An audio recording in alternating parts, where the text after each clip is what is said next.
Hop, hop, hop, juste avant que tu regardes la vidéo, sache que tu as un cadeau spécial pour toi dans la description, mais seulement si tu regardes la vidéo jusqu'à la fin. Sinon, je t'interdis d'aller le chercher, ok?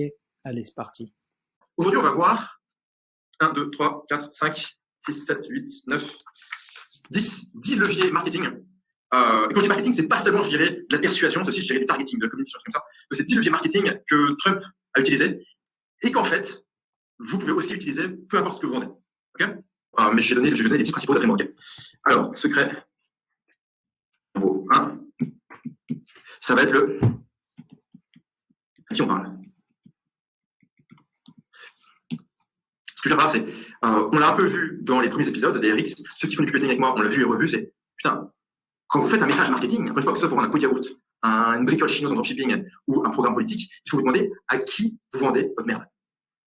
Et d'ailleurs, différentes audiences vont être ciblées par différents emails, différentes publicités, différentes pages de vente, différents concepts, différentes approches, différents leads, différents tout. Notamment quand Trump il s'adresse aux républicains pour les primaires, il est ultra radical. Quand il s'adresse aux républicains, il va juste dire voilà, tous les musulmans sont des terroristes, tous les mexicains sont des violeurs, on a tous le droit d'avoir des flingues. Donc, il sait que quand il parle à la base des républicains, il parle, je dirais, au redneck pourrin, qui lui pense que toute personne qui est basanée c'est Al-Qaïda, même si le mec il vient de Honduras, il est basané donc c'est Al-Qaïda, il veut son flingue. Voilà, donc lui, il va arriver, il va parler spécifiquement à ces gens-là. Une fois que ces gens-là, il a acquis ce vote et qu'il a gagné la primaire, là, il s'adresse à une base électorale beaucoup plus large. Maintenant, il veut s'adresser, en gros, grosso modo, à 50% des électeurs. Et ce qu'on observe, c'est que la communication a changé.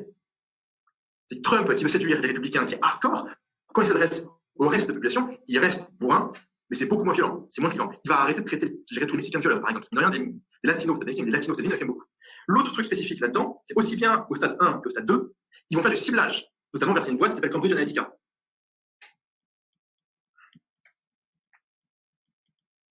Cambridge Analytica, il y a un très mauvais documentaire sur Cambridge Analytica sur Netflix. En gros, c'est un documentaire qui dit Trump a falsifié l'élection. En gros, Cambridge Analytica est une boîte, qui fait en gros de l'intelligence artificielle et de la big data à des fins, entre autres, électorales.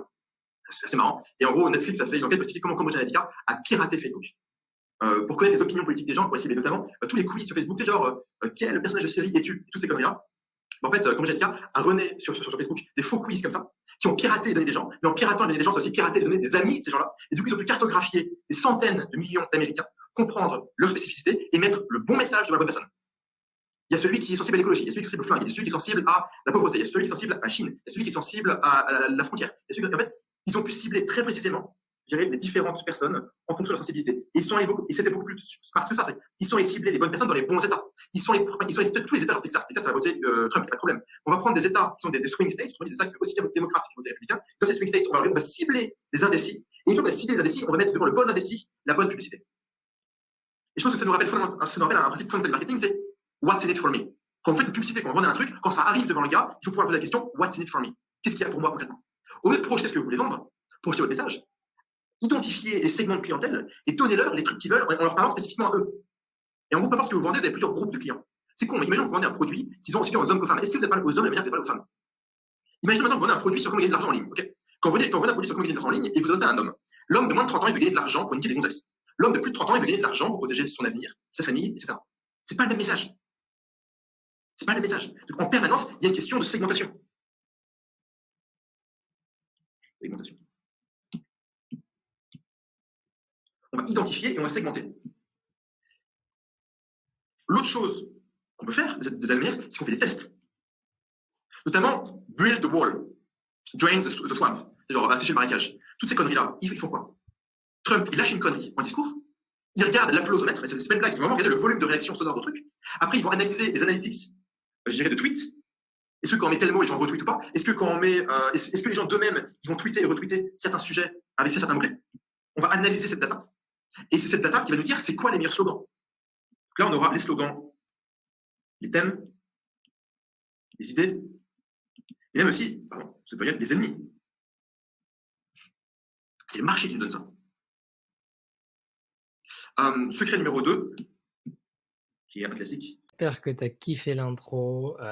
Franchement, c'était un truc de ouf. Dis-moi ce que toi t'en as pensé dans les commentaires. Est-ce que t'as aimé, est-ce que t'as pas aimé, est-ce que t'as envie d'en voir plus? Moi, pour ma part, j'ai vraiment apprécié ce live qui dure 2 heures, je crois, et c'est vraiment la folie. Donc, on a vu une des règles d'or du marketing de Donald Trump. Il y en a 10. Là, t'en as vu une, il t'en reste 9. Et donc, si tu veux regarder la suite, je te mets le lien dans la description.